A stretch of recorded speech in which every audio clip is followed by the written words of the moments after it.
Here's a look at what's happening today. PG&E says they have restored power to all customers affected by their shutoffs this week. PG&E shut off power to about 48,000 people in an effort to prevent wildfires. They inspected over 2,700 miles of power lines before re-energizing them.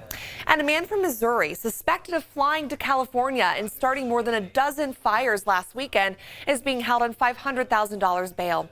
Investigators say that Freddie Graham lit those fires in the Bay Area by throwing flaming pieces of paper out of his rental car.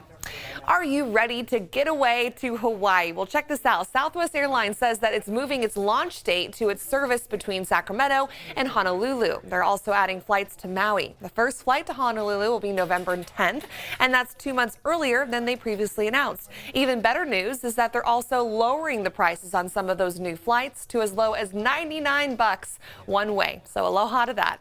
Now to check your weather, here's meteorologist Tracy Humphrey.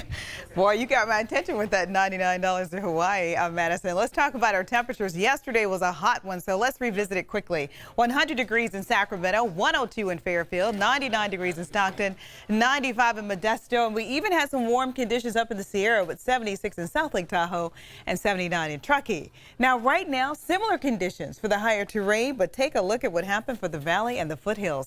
Lower 80s in Sacramento currently, upper 80s around Stockton, 81 in Fairfield, and currently being around 4 o'clock in the afternoon. Our 24-hour temperature change, 11 degrees cooler in Stockton, 15 degrees cooler in Sacramento, 22 degrees cooler in Fairfield, and I can beat that, 31 degrees cooler in Santa Rosa. So we got major changes coming in, all because of the winds of change, right? Take a look at those winds coming in out of the west to southwest, up to 34 miles per hour in Fairfield, 18 in Sacramento, 12 in Stockton. That is ushering in a little bit more of an onshore flow, and it is driving down the temperatures. So here's a look at that weather timeline. Lower 80s around 5 o'clock in the evening, upper 70s coming in around 6 o'clock in the evening, and then overnight tonight you'll see temperatures again around 60 degrees with your sunset at 6:57. So our days are indeed getting shorter, and take a look at the winds that we're expecting. Southwest winds around 15 to 14 to 12, even into overnight tonight. We could still see some gusts around 20 miles per hour.